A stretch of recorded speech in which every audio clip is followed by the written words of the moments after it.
Quais são os 3 passos para que você possa escolher a melhor ação para colocar na sua carteira de investimentos? Muitas pessoas deixam de investir em renda variável por achar que é muito difícil, que tem muitas informações. E se eu te dissesse que com apenas 3 passos você já pode escolher ótimas ações de uma maneira segura, principalmente pensando no longo prazo, seria interessante para você? Acredito que o seu desejo seja começar na renda variável, mas não perder dinheiro e ter uma carteira de investimentos bem balanceada entre renda fixa e renda variável. Não é verdade? Se você quer saber mais sobre esse conteúdo, fique comigo neste vídeo, pegue papel e caneta na mão, que está na hora de mais um conteúdo. Aqui é Anderson Gonçalves, o seu educador financeiro, e você está no Excelência no Bolso, o canal que investe em você.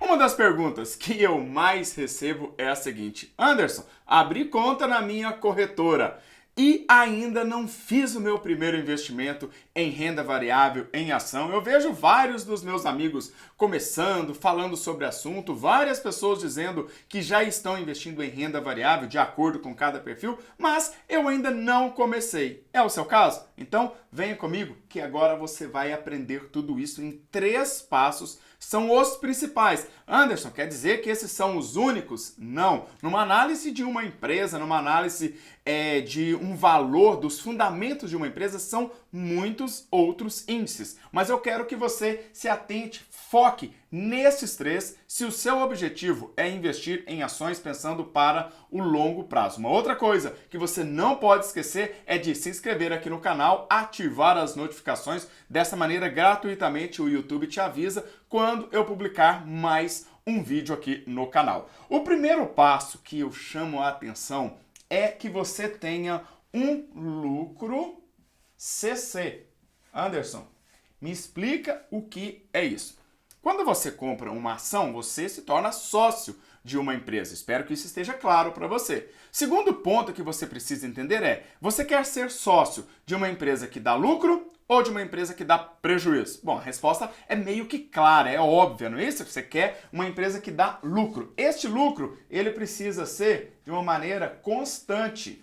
Então você precisa ter um lucro constante. Afinal de contas, você quer ficar com esta ação 5, 10, 15, 20 anos. Outra coisa que você precisa ter é que seja um lucro que esteja em crescimento. Então, um lucro crescente. Você, ao começar a escolher uma ação para colocar na sua carteira de investimento, para você investir pensando no longo prazo, e você que está iniciando a sua vida de investidor, a sua jornada de excelência no bolso, primeira coisa que você precisa é buscar empresas que estejam dando lucro constante e crescente. Eu vou te dar exemplo de 2 empresas aqui, de 2 setores que você já pode pensar em ter ações dentro da sua carteira daqui a pouquinho. Um outro ponto, segundo ponto, é que ao se tornar sócio de uma empresa, eu acredito que você gostaria que parte do lucro desta empresa fosse compartilhado com você a cada 3 meses, a cada 6 meses, ou pelo menos uma vez por ano. E daí vem o seguinte passo: você precisa buscar empresas que pagam dividendos. E que esses dividendos por ano seja, eu escolho, no mínimo, maior que a Selic. Isso é uma escolha minha. Quando eu estou filtrando as empresas dentro lá do site da B3 para poder buscar as empresas que pagam dividendos, eu faço uma escolha, um filtro inicial. Olha, primeira coisa, se eu estou escolhendo para longo prazo, eu quero empresas que pagam dividendos no mínimo maior que a taxa Selic. Isso aí é uma regra geral? Não. Você pode escolher empresas que pagam um pouquinho menos do que a Selic, é uma escolha sua. Estou dizendo algo que eu coloco como métrica para comprar ações pensando no longo prazo, sempre que eu tenho aí um aluno, uma consultoria ou uma mentoria dos alunos que estão começando. Legal? Bom, o terceiro passo. Tá preparado para o terceiro passo? Você tá anotando tudo aí? Deixa eu fazer um desafio então para você. Depois de assistir essa aula, tire uma foto aí, me marca no Instagram aqui do Excelência no Bolso para ver se realmente você está assistindo e acompanhando toda a aula até o final. Posso contar com você? Legal, te vejo então depois lá no Insta, tá ok? Bom, seguinte, terceiro passo. Terceiro passo é um índice, uma métrica muito importante, que é o ROI, Return on Equity. Isso representa o retorno que a empresa está te dando comparado com o capital que ela tem com a sua atividade fim, de uma maneira didática e geral, é o retorno que ela traz ano após ano. E isso é importante que você tenha em mente, porque ele precisa ser maior que uma TMA. Anderson, que sigla doida é essa? Calma. Taxa mínima de atratividade. Se você não comprar uma ação de uma determinada empresa, onde você vai colocar o seu dinheiro? Lembre-se, você pode colocar o seu dinheiro na renda fixa e colocar o seu dinheiro na renda variável. Na renda fixa, menos risco, menos rentabilidade, mas mais segurança. Na renda variável, menos segurança, mais volatilidade e uma probabilidade de um ganho maior. Probabilidade, chance, não quer dizer que isso vai acontecer. Então, você está trocando, por exemplo, uma taxa correta, assertiva, já de, por exemplo, uma taxa Selic, vamos imaginar aí neste momento 4,25% ao ano. Isso aqui você encontra facilmente. Bom, você não precisa nem pensar. Aplicou o seu dinheiro lá no Nubank, no CDB do Banco Inter, você já tem 4,25 bruto, certo? Então, para você fazer um investimento arriscado, o ROI, o retorno, ele tem que ser bem maior do que aquela taxa de atratividade da qual você não teria nenhum risco. Então, pense, bom, eu preciso de um ROI que seja aí pelo menos umas 2 a 3 vezes essa taxa de atratividade para compensar o risco. Porque pode ser que no futuro, mesmo a empresa tendo um ROI positivo no passado, ela pode ter aí depois alguma coisa que vá piorar, alguma crise, algum momento que você vai ter que ficar mais tempo para poder buscar o lucro. Então, o ROI ele é muito importante em vários setores e ele vai fazer toda a diferença. A partir de agora, o que eu vou fazer com você? Eu vou trazer 2 empresas do mesmo setor e vou te mostrar o lucro por ação destas empresas nos últimos 12 meses, o dividend yield, ou seja, o quanto de dividendo em termos percentuais foi pago nos últimos 12 meses, vou trazer para você também o ROI e ainda vou te mostrar o lucro líquido destas 2 empresas para você verificar o quanto cresceu de lucro líquido se você estivesse investido há 5 anos nestas 2 empresas. Para comparar, eu vou utilizar 2 grandes empresas do setor financeiro, ou melhor, bancos. E para fazer este desafio, vamos chamar aqui agora o Banco do Brasil, BBAS3, e também o Banco Itaú. Vamos pegar os dois como exemplo, Itube 3. Vou colocar aqui na mesma classe para ficar bem próximo uma da outra. Bom, nestas 2 empresas, se você buscar aí dentro do site da B3, dentro do Status Invest, que é um outro site que eu recomendo que você use, você vai ver um LPA, um lucro por ação nos últimos 12 anos do Banco do Brasil, que foi de 6,25. Enquanto do Banco Itaú foi de 2,84 e Itube 3. Então aqui você já começa a analisar os 12 últimos meses. Então você vê que o Banco do Brasil apresentou um lucro por ação maior do que do Banco Itaú. Quando você pega o dividend, ou seja, o percentual do lucro que foi compartilhado com você nos últimos 12 meses, do Banco do Brasil foi um valor de 5,12%, enquanto do Banco Itaú foi de 7%. Olha que legal. Então, o que você precisa entender?